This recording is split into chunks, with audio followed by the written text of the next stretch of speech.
Hi friends, आप सभी का आपके अपने यूट्यूब चैनल यूपीएससी इन्फो 24 में स्वागत है। तो दोस्तों, हम उम्मीद करते हैं कि आप सभी लोग स्वस्थ होंगे और खुश होंगे।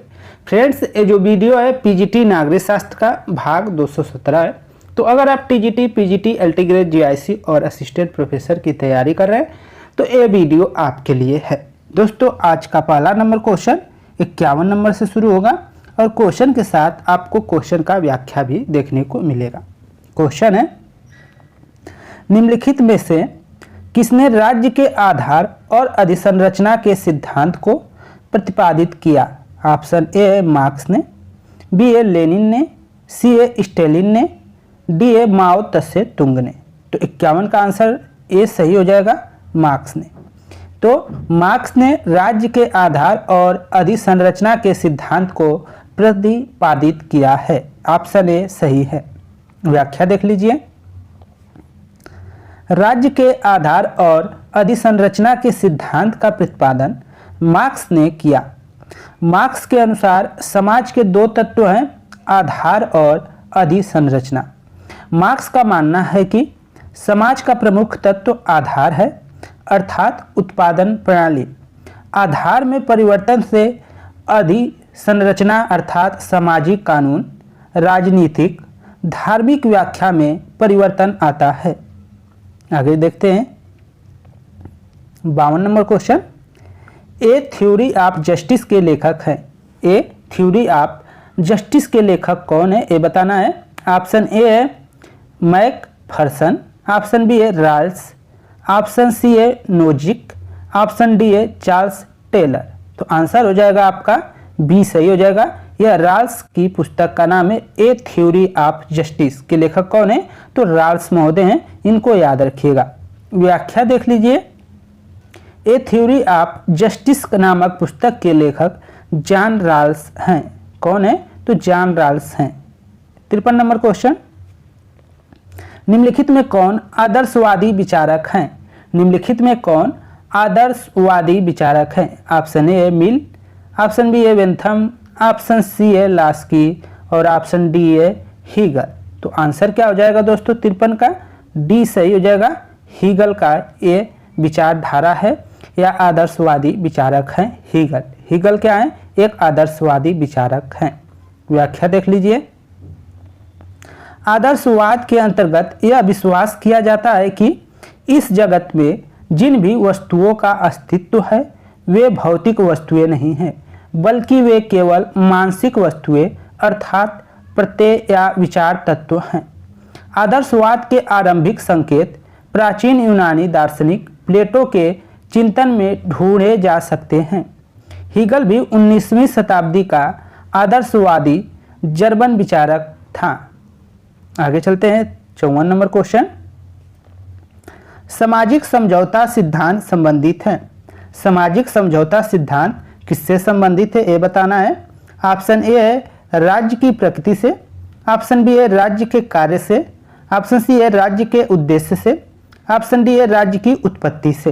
तो 54 का जो आंसर है दोस्तों डी सही हो जाएगा, राज्य की उत्पत्ति से। सामाजिक समझौते जो सिद्धांत है वो किस संबंधित है? तो राज्य की उत्पत्ति से संबंधित है। ऑप्शन डी आपका सही होगा। अगला को व्याख्या देखिए। उदारवादी परंपरागत में राज्य की उत्पत्ति तथा प्राकृतिक के दो सिद्धांत प्रचलित है। उदारवादी परंपरा में राज्य की उत्पत्ति तथा प्राकृतिक के दो सिद्धांत प्रचलित हैं। सामाजिक समझौता का सिद्धांत एक ऐतिहासिक विकासवादी सिद्धांत है। 17वीं व 18वीं शताब्दी तक राजनीतिक विचारधारा में सामाजिक समझौता का सिद्धांत अत्यंत महत्वपूर्ण था। प्लेटो और अरस्तु ने सामाजिक समझौता की आलोचना की है। प्लेटो और अरस्तु ने सामाजिक समझौता की क्या है कि है आलोचना की है। 55 नंबर क्वेश्चन देखिए। निम्नलिखित में से किस विचारक ने सामाजिक समझौते के सिद्धांत की आलोचना नहीं की है? आलोचना किसने नहीं की है ये बताना है। अभी हमने व्याख्या में व्याख्या जो किया था उसमें प्लेटो और अरस्तु ने क्या किया था? सामाजिक समझौते सिद्धांत की आलोचना की थी। और किसने नहीं किया है ये आपको बताना है। ऑप्शन ए है मार्क्स, ऑप्शन बी है राइट्स, ऑप्शन सी है वाइन, ऑप्शन डी है ग्रीन। तो 55 का जो आंसर हो जाएगा बी सही हो जाएगा दोस्तों। राइट महोदय ने सामाजिक समझौते के सिद्धांत की आलोचना नहीं किया है, बाकी के कार्ल मार्क्स, वाइन और ग्रीन ने किया है, उसमें अरस्तु, प्लेटो को भी ऐड कर लेंगे। व्याख्या देख लीजिए। राइट ने सामाजिक समझौते का विरोध नहीं किया। मार्क्स, ग्रीन, वाइन विभिन्न आधारों पर सामाजिक समझौते का विरोध किया है। ग्रीन के अनुसार कानून की दृष्टि से सामाजिक समझौता निराधार है, जबकि मार्क्स के अनुसार वर्ग संघर्ष से राज्य का निर्माण हुआ है। ऐसा कार्ल मार्क्स का मानना है कि वर्ग संघर्ष के फलस्वरूप ही राज्य का निर्माण हुआ है। वही वाहन के अनुसार सामाजिक समझौता न तो इतिहास को समझने का उचित साधन है और न ही किसी ठोस राजनीतिक दर्शन का उदाहरण प्रस्तुत करता है, ऐसा वाहन का मानना है। 56 नंबर क्वेश्चन देखते हैं। ट्रस्टीशिप के सिद्धांत का प्रतिपादन किसने किया? ऑप्शन ए है अरविंद, ऑप्शन बी है एम.एन. राव, ऑप्शन सी है पंडित नेहरू और ऑप्शन डी है महात्मा गांधी। तो आंसर क्या हो जाएगा 56 का? डी सही हो जाएगा। महात्मा गांधी ने ट्रस्टीशिप के सिद्धांत का प्रतिपादन किया है, ऑप्शन डी सही है। व्याख्या देखिए। ट्रस्टीशिप के सिद्धांत का प्रतिपादन महात्मा गांधी ने किया था। गांधी जी का ट्रस्टीशिप का सिद्धांत मार्क्सवाद के निकट प्रतीत होता है, किंतु गांधी और मार्क्स में दो प्रमुख विभिन्नताएं हैं या भिन्नताएं हैं। एक तो यह भिन्नता है कि मार्क्स वर्ग संघर्ष के हामी है, मतलब मार्क्स कहीं ना कहीं वर्ग संघर्ष पर अधिक जोर देता है, जबकि महात्मा गांधी वर्ग संघर्ष की इजाज़त नहीं देते हैं और वर्ग संघर्ष के स्थान पर प्रेम के सिद्धांत का समर्थन करते हैं। वर्ग संघर्ष का समर्थन मार्क्स करता है, लेकिन उसका विरोध करते हुए प्रेम के सिद्धांत का समर्थन गांधी जी करते हैं। दूसरा जो अंतर है, मार्क्स व्यक्तिगत संपत्ति के अधिकार को पूर्णतया नकार देता है। मार्क्स व्यक्तिगत संपत्ति के अधिकार को क्या करता है? पूर्णतया नकार देता है। गांधी व्यक्तिगत संपत्ति के खिलाफ नहीं थे, कुछ शर्तों के साथ, उनको कुछ शर्तों के साथ वे व्यक्तिगत संपत्ति के खिलाफ नहीं थे गांधी जी, जबकि वो पूरे तरीके से नकारता है। 57 नंबर क्वेश्चन देखिए। निम्नलिखित में से कौन सा एक अधिकारी को अपने कर्तव्यों के निष्पादन का निर्देश देता है? निम्न में से कौन सा एक अधिकारी को अपने कर्तव्यों के निष्पादन का आदेश या निर्देश देता है?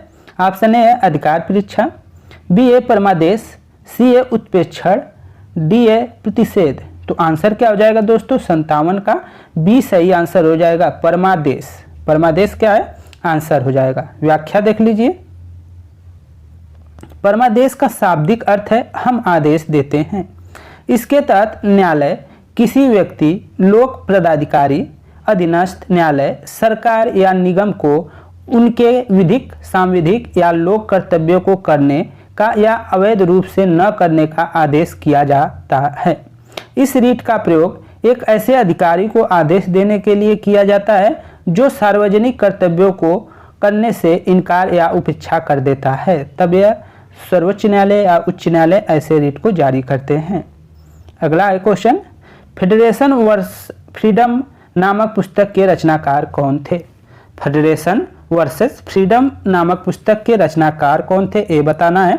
Option A Dicey, option B है doctor B R. Ambedkar, option C है सरदार पटेल, ऑप्शन डी है जवाहरलाल नेहरू। तो 58 का जो आंसर हो जाएगा दोस्तों वह बी सही हो जाएगा, doctor Bhimrao Ambedkar. Doctor Bhimrao Ambedkar federation versus freedom नामक पुस्तक के रचनाकार थे। ऑप्शन बी आपका सही हो जाएगा।